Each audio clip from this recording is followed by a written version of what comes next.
suffered throughout most of my adult life a sense of like existential dread, and also running from one high to the next, always looking for how I could feel a little bit better than how I was currently feeling. And I think earlier this year, I decided to do a 100-day dopamine detox. And by doing that, I was able to help myself get off of that high and low thing, and also kind of get a handle on this existential dread. So I'm going to go into that. I want to share some takeaways that I've had that I'm also writing a book about. But I want to start with just some background about me. Growing up, I lived in Arizona, and I was always doing things as much as I could if I liked them, and if I didn't like something, I wouldn't do it at all. My mom hated this because I didn't like cleaning my room, but I did like writing. And so, for example, in 7th grade, I was asked to do a 3-paragraph essay about what Thanksgiving turkeys did when they escaped. I decided to write an 8-page script treatment on a whole movie on what the turkeys did. So that's just to give you an idea of how my brain works and how I do things. I also grew up Mormon, and so part of being Mormon is you go on a mission. And I was sent to El Salvador. This was in 2012, when that was the fourth deadliest country in the world.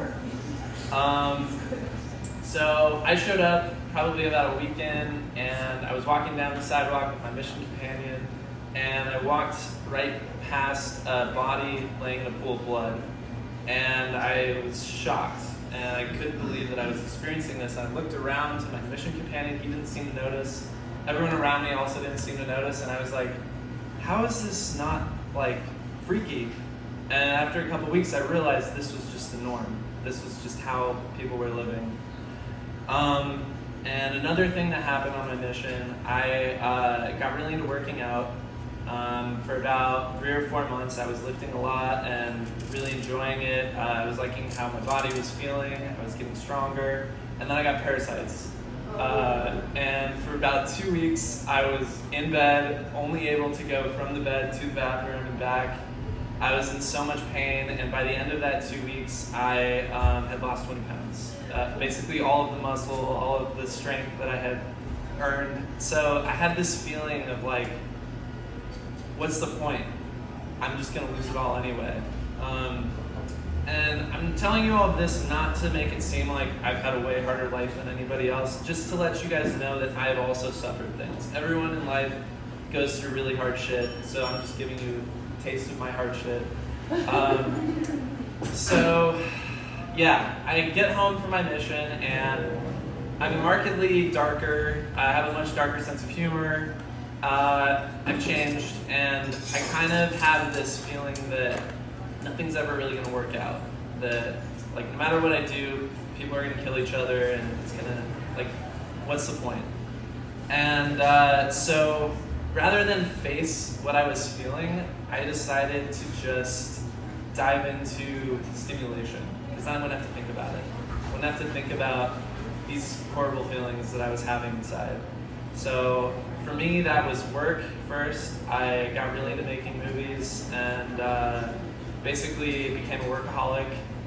In fact, there was one time in the beginning of my career where I had like 3 back-to-back shoots. One was the day, and then I had a night shoot after that, and then another day shoot immediately after that. It's basically 36 hours straight of working and not sleeping. Just to give you an idea of like my priorities. Needless to say, living like that doesn't go so well. It's not sustainable. I burned myself out. I started having like bad digestive issues. I was getting 4 or 5 hours sleep a night. And I want to give you a stat from the CDC. In 2018, they did a test of 273,000 people aged 18 through 64.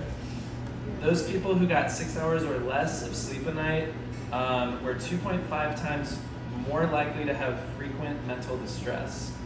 Whereas if they were getting 6 or more hours of sleep, that was not the case.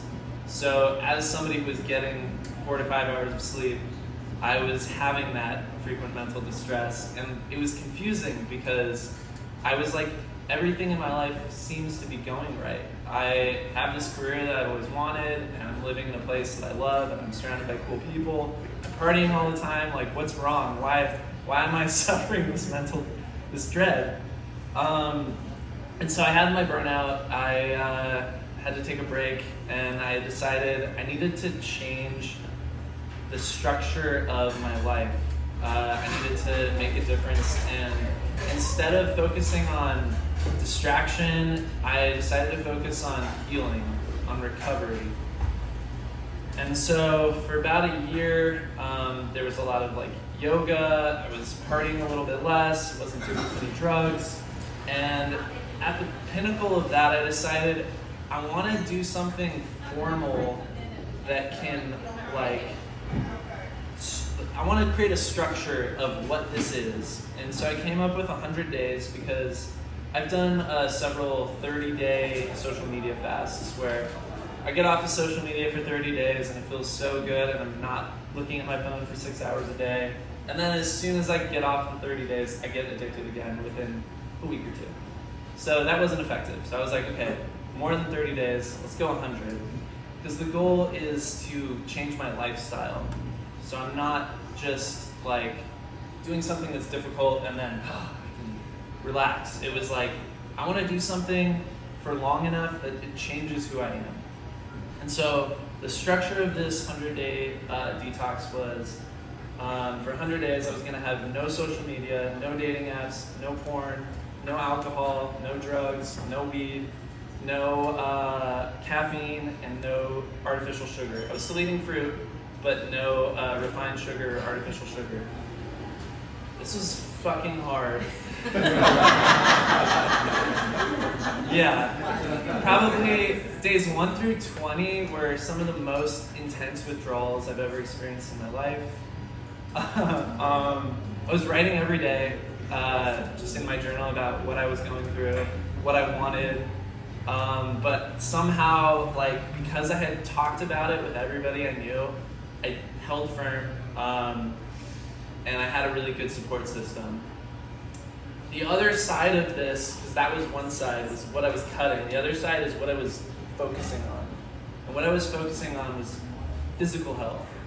Because I wasn't, before this challenge, I wasn't really making sleep a priority.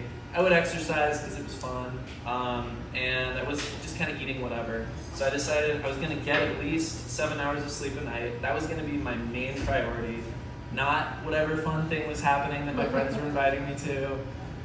Sleep. And then the second was getting at least an hour of exercise a day. And then the third was eating clean foods. And sleep is a really big difference. I didn't realize this. I had never made it a priority, but pretty much within a few weeks, probably 30 days of me getting consistent sleep, I started feeling very different. I stopped feeling like a zombie. I stopped caring so much about what other people were thinking of me or where I was going to get my next high. It was like I could start to feel my body. Something I wrote down on day 25 is not getting good sleep leads to stupidity. Dumb decisions seem reasonable.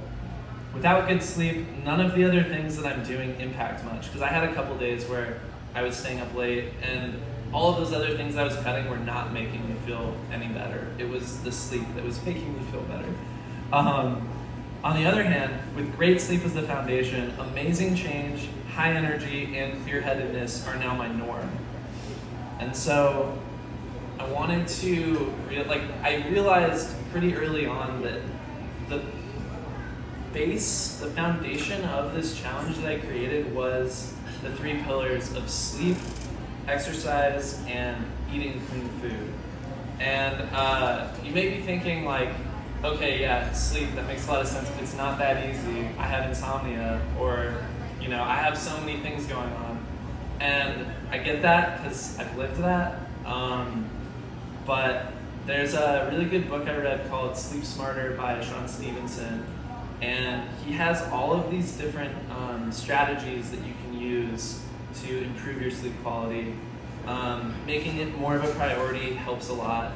And like, when you realize how you're actually more alive when you're sleeping, the whole quote of like, you know, I'll sleep when I'm dead, it just doesn't make sense once you start getting good sleep. And then the exercise, I know that it's hard to exercise, I know that there's so many other things going on, but if you can't make at least 30 minutes a day to exercise, then you should take a deep look at your priorities, because that's what I did, and when I did it, I cut some things that didn't matter, which for me was spending at least 2 hours on social media. Cut that, you know, now I have time to exercise. It's a lot more beneficial. And then clean eating. It sounds like it would be expensive, right? Organic food, going to farmers markets. That's one way you can do it, but if money is the issue, you can also just get cheap produce at your regular grocery store, and that's going to have a lot more nutrients than fast food or processed food. So in conclusion, the stuff that I did was not easy, but you can do it too. It's not going to be easy, but it will be worth it. I promise you that, and I appreciate your time. Thank you.